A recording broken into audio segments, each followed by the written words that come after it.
Hey everyone, Flavius here. Just wanted to make a follow-up video to the first video I made as a response to Paul van der Clay's video in terms of expounding on the concept of anti-entropy.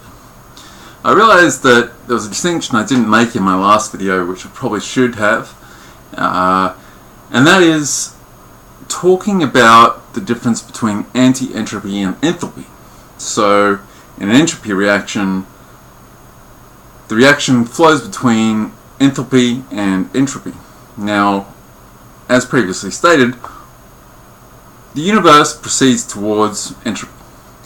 If there is a reaction which goes the other way, the opposite way, towards enthalpy, then it can only be localized, and in fact must increase the total entropy in the universe, and immediately in the outer system. So you can have, to a certain degree, concentric rings of enthalpy and entropy, but ultimately the wider system, being the universe, proceeds towards entropy, as far as we know. All indicators point to that. Now, in identifying the difference between enthalpy and anti-entropy, we have to think of it as enthalpy, at least in terms of the biological, the living. Enthalpy is what happens in our individual life forms, let's say. Maybe that's the best way to look at it. So various biochemical and physical systems that our bodies use to expel entropy, essentially.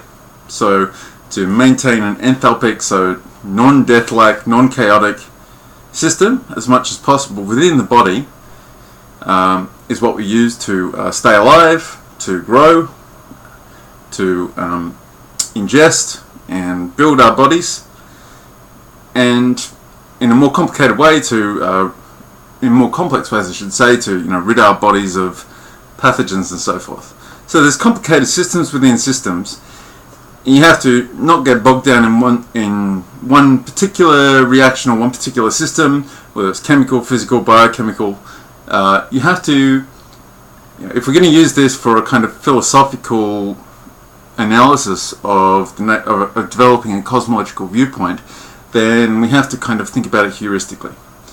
So, while enthalpy and entropy, the laws are fixed, nevertheless, life individually creates an enthalpic system,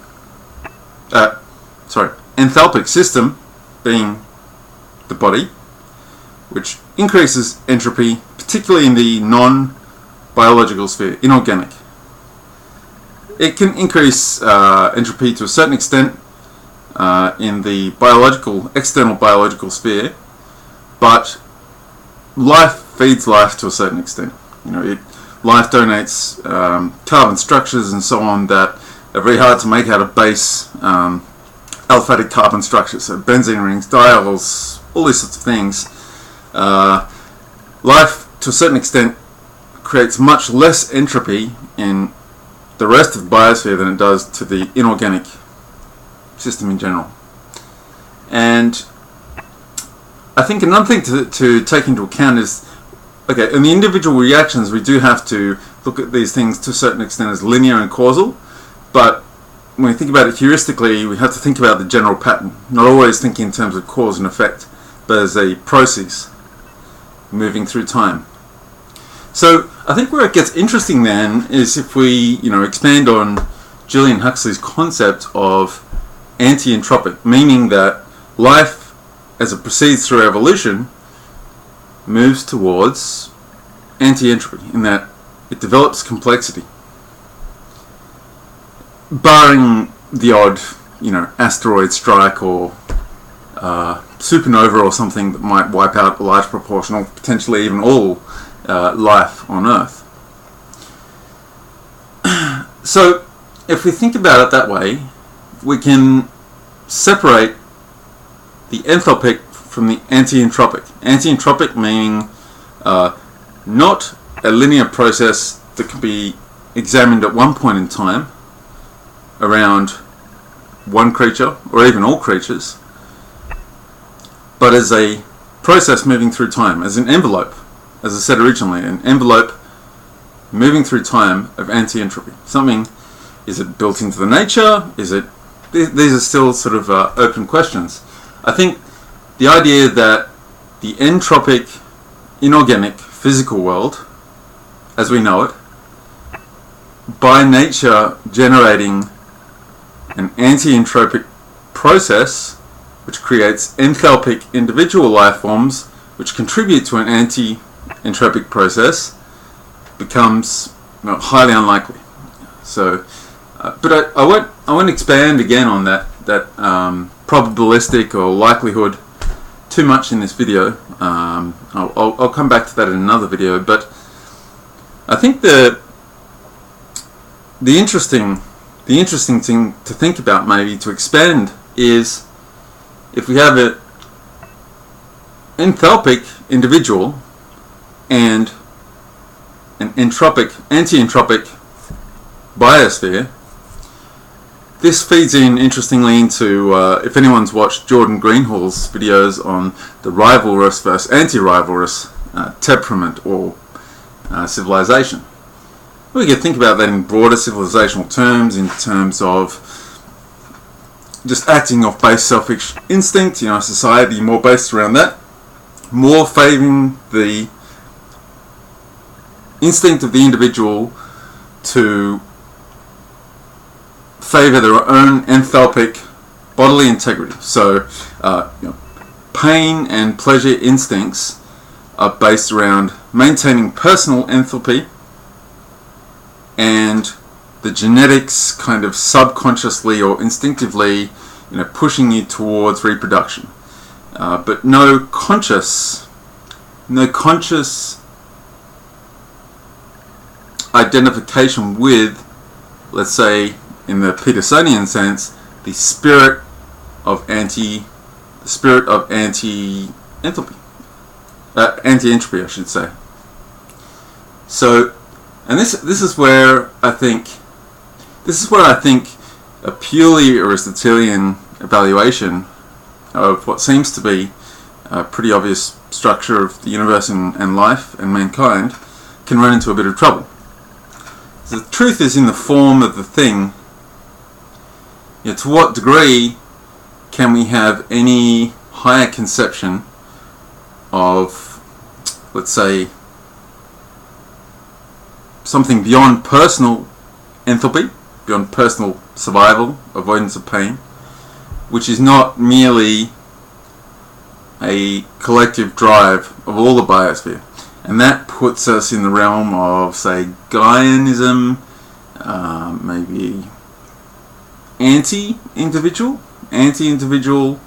collectivism, potentially. Because if the highest conception is anti-entropy above enthalpy, individual enthalpy, and the development of sophistication, that puts the individual in a lot of trouble. Conversely, we can't, and actually, even though we might think that the spirit of the anti-entropy is, let's say, a higher value than personal enthalpy, so not dying, not experiencing pain, maximization of pleasure to a certain extent, that's not, it ends up completely eliminating, people's desire to, live and experience freedom. And I think, therefore, we have to have, well, if we don't think that that's the highest, let's say, highest aspiration morally, and I think performatively we don't. We can discuss, we can argue about that, but I think performatively we don't. So therefore, there has to be, I guess, a Platonic sense, a little bit more of a Platonic sense, I guess. And look, I'm not at all an expert. I'm not an Orthodox Christian. I'm not an expert on Orthodox theology. But some of the things that Jonathan Peugeot and also Jay Dyer have mentioned about, how Plato and Aristotle can be let's say, brought in a way that the best of Aristotle negates the worst of Plato, and vice versa. I think it has to be something like that, because if we come from a Platonic concept of the spirit of anti-entropy, so what we might say, and this is non-exhaustive, let's say greater love, in this particular case we might just put the label of like the spirit, or the spirit of anti-entropy, so against death.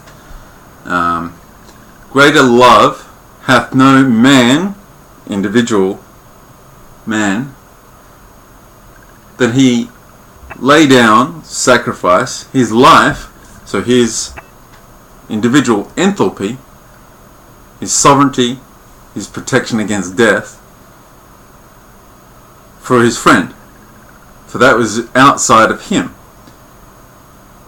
So the greatest act of personal love, let's say, personal spirit of anti-entropy, anti-death, and you know, I don't want to force these things into dialectical opposites, but we'll just call it that for the moment as an example, as a non-exhaustive example. So therefore, as an individual act, the highest act in service of anti-entropy is to sacrifice enthalpy. Not to fight entropy, because you can't fight entropy. I think it's something like that, or at least that is, you know, one way in which we could bring that out, or describe that in terms of the world, the fundamental structures of the world that we inhabit, or that we experience. You know, because if that is the structure, then a Platonic or ideal or godly spirit of anti-entropy must triumph, at least to some degree, over the enthalpic spirit. And the enthalpic spirit, let's say, or enthalpic drive, is actually also in service of a collective anti-entropy, in service of, let's say, evolution, a perpetuation of more complex life forms over time. So we almost have two. The conscious spirit of anti-entropy has to triumph over the animal spirit of anti-entropy and personal enthalpy. I think that's something. I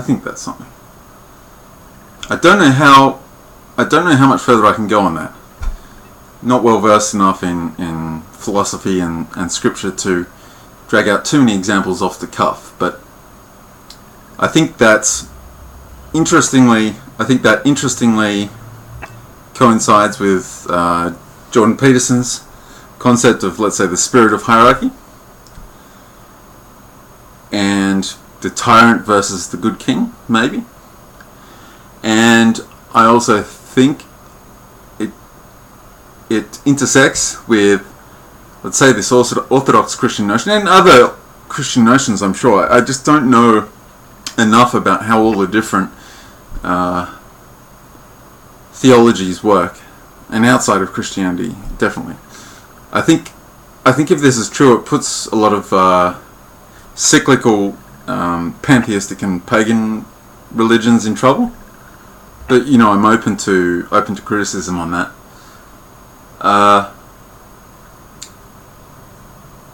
Also, it intersects with Jordan Greenhall's anti-rivalrous and rivalrous, perhaps. And yeah, I think so. One other concept I wanted to not marry up to that, but maybe draw in parallel, is I talked in the last video about the idea of creation and the tuning argument. People like William Lane Craig, a whole lot of other people make the tuning argument. Other people try and create multiple universes as a way out of that. I've already discussed how I think that that's unreasonable, because you're just pushing the probability problem to your cosmological perspective or model as opposed to the immediate universe. So I don't think you can do that.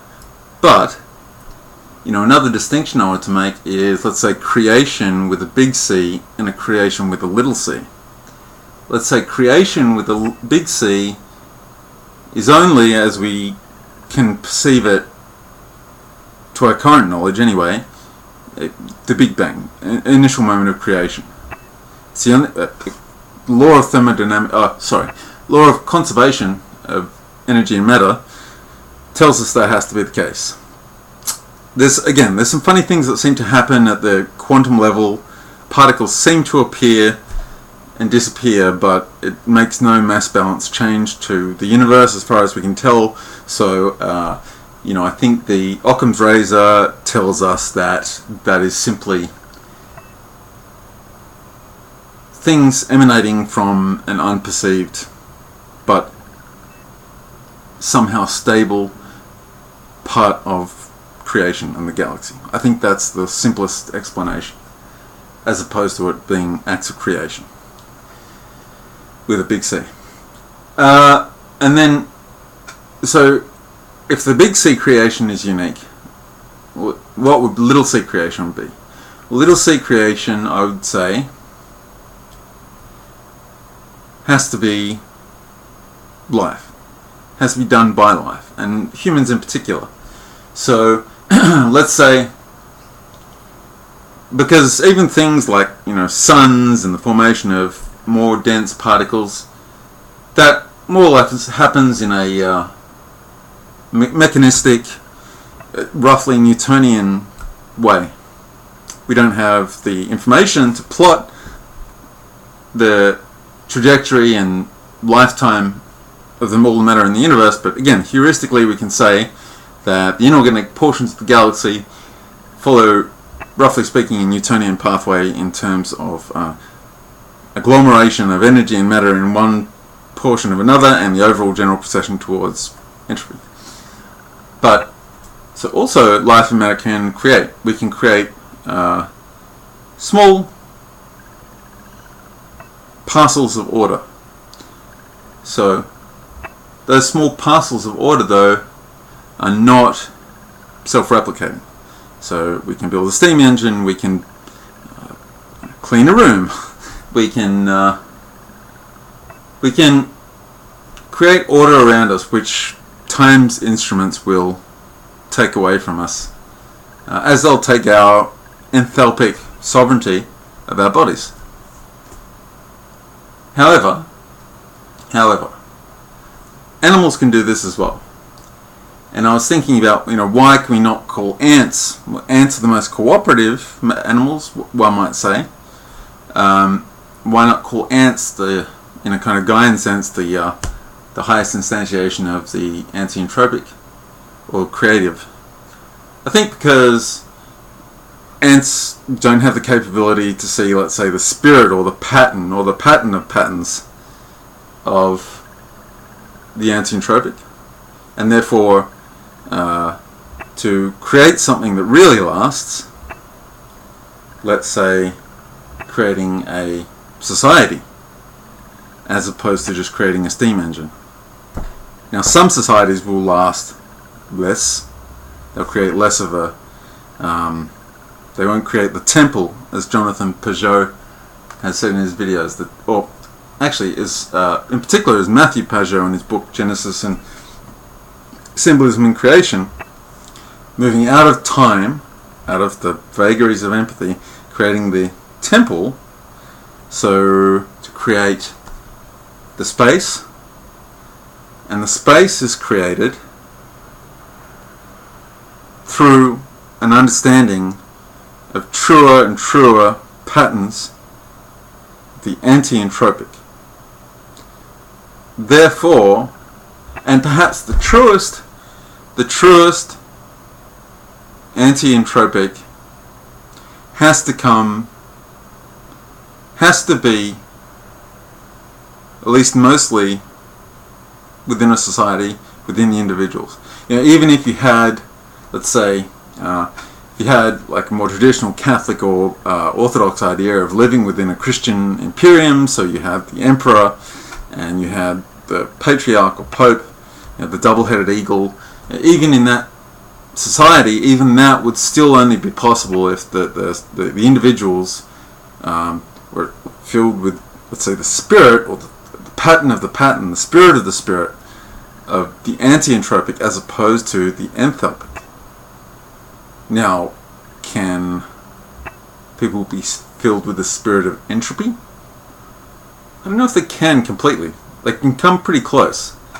And most, let's say, evil comes down to personal enthalpy, personal death avoidance, maybe the subconscious, animalistic, very kind of Aristotelian anti-entropy, but a completely blind approach to, let's say, the Platonic anti-entropic.